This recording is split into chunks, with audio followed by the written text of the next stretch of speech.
So we're going to give offense. But the second thing you need to understand as an ambassador is that we don't want to have people take offense needlessly.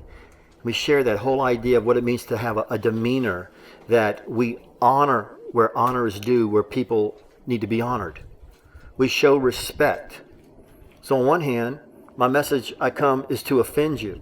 On the other hand, my message that I come to give you is to show you great respect. Honor to whom honor is due. Think about that. Here's somebody who's, they might be as evil comes, but they hold a position of honor. You're to show honor to that. Peter tells us to do that. Honor the king. You know, when he says that, it's in the first century and who the king is. He didn't say compromise with the king, but we honor the king. We honor what God has set up in that position that person's in. That's why, kids, you talk to adults and you say Mr. and Mrs. You say please and thank you. Why? Those are honorable phrases. It's not just good manners. It's showing honor to where honor needs to be applied. Because as Christians, we should have that type of artful speech so we know how to respond to each person. Isn't it amazing in Galatians chapter 1, verse 10, Paul talks about, I'm a slave of no man. None. And yet, when you read in 1 Corinthians chapter 10, I think it's verse 33, he says, I please all men. To the Jew, I become a Jew. To the Greek, I become a Greek. So that what? I may win some. See, I may win some.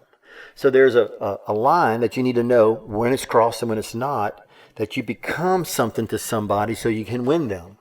And then when there's a line that you don't cross, because if you become what they are, you're complicit in their sin. If I have a neighbor and he's a homosexual and he invites me over to his birthday party, do I go? Sure, we're going to be celebrating his birthday. No problem, I'll bring him a gift.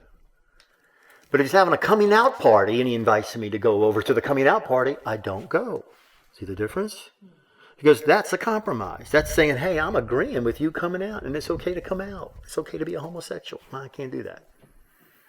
And as an ambassador, you need to know where those lines are drawn, when you can participate, become all things to all people, and run the race in such a way, 1 Corinthians 9, that you do what?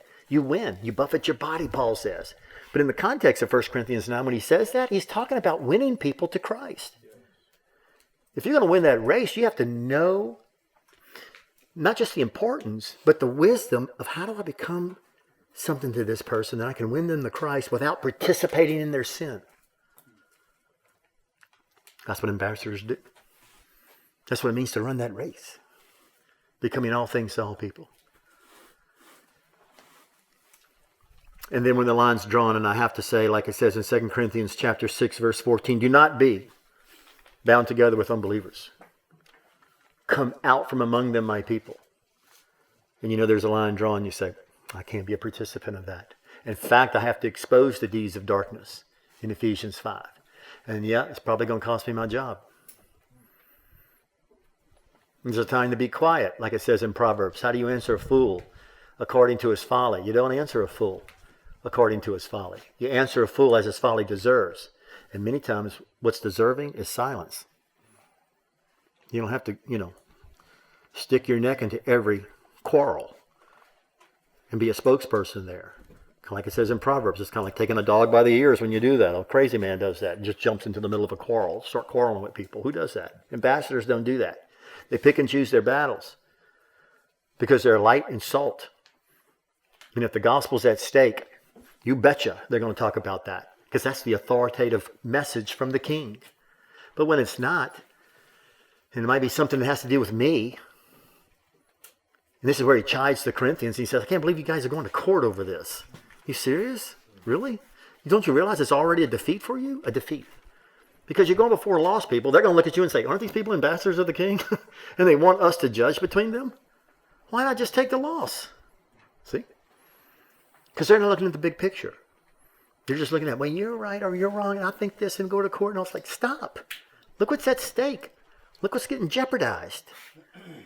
The testimony of Christ. Our authoritative message. that we represent something far greater than us. And we represent a reality beyond the grave, as we saw in verse 10, that the sands of time are ticking, so to say. They're falling through here. Doesn't this count for something? It counts for everything. We got our loved ones and lost ones who they're on the program here. The sands aren't stopping. And God's been gracious enough to give them a bowl that's got sand in the top, at least for today. I don't know about tomorrow. This excerpt was taken from the full sermon, Transformation for Proclamation.